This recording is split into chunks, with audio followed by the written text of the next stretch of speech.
When it comes to personality analysis, it's one of those subjects that, if you're like me, you've probably bought a few books, read plenty of articles, and you've found that there's a lot in the realm of psychology, there's a lot in the realm of New Age spirituality and religion.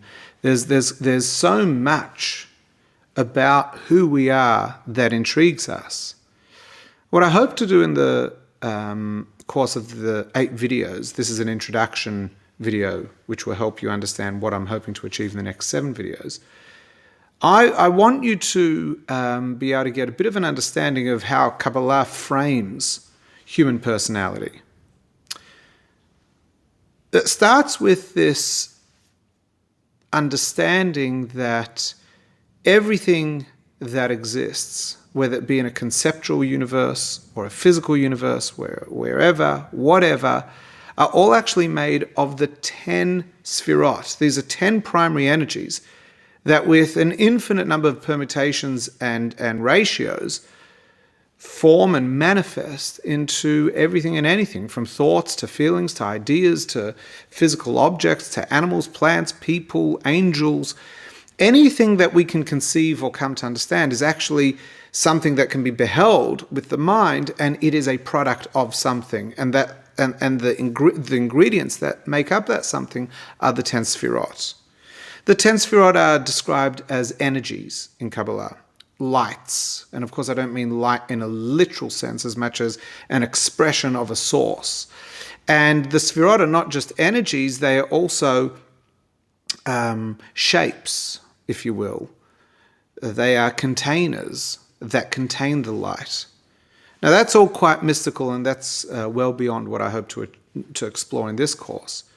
But I just want you to understand that when we talk about the spherot, the 10 spherot, we are talking about 10 expressions of energy that are like light is wave and particle, concept, etc. So are the 10 spherot. I want to drill down. For the sake of this course, we want to explore 7 of the 10. The 10 are divided into 3 intellectual and 7 emotional. But when we talk about emotional, I don't mean emotional like crying and happiness and sadness, because all of those are actually expressions of different elements.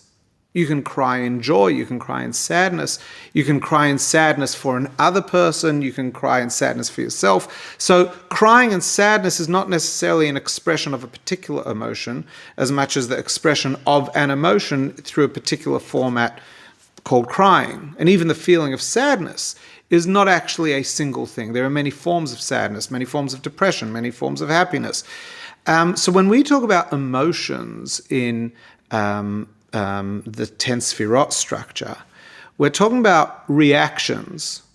How I react with feeling and how I react with senses of impulse to a particular situation, whether that situation is taking place inside of me or whether those reactions are to something that's taking place outside of me. So even when we're reacting to something within ourselves, that too is actually an outside, which is, again, beyond the pale of this particular series of videos. Why I've chosen to record these teachings in this particular format is because every year in the Jewish calendar, between the festival of Pesach and Shavuot, is a 7-week period, a perfect 7-week period of 49 days. And in Jewish mysticism, this is a period not only of self-searching, but actually searching within oneself through the 49 primary emotions that we all have. Now, I know that we're talking about 7, but 7 by 7 is 49. So if you were a mystical psychologist following the template of Kabbalah, at your fingertips, you'd have 49 primary emotion reactions that someone might have to a particular situation. And then you multiply that by another 7, and you're starting to get to a far more subtle template, if you will.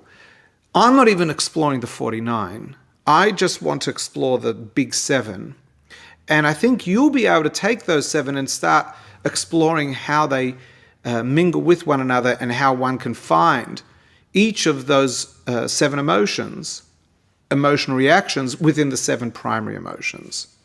So this has been designed if you wanted to go each week through the Pesach to Shavuot festivals, exploring a particular primary emotion a week. You can do this at any pace, and we've got a lot more on our website, and we've got resources online which really tear these concepts apart in far greater detail.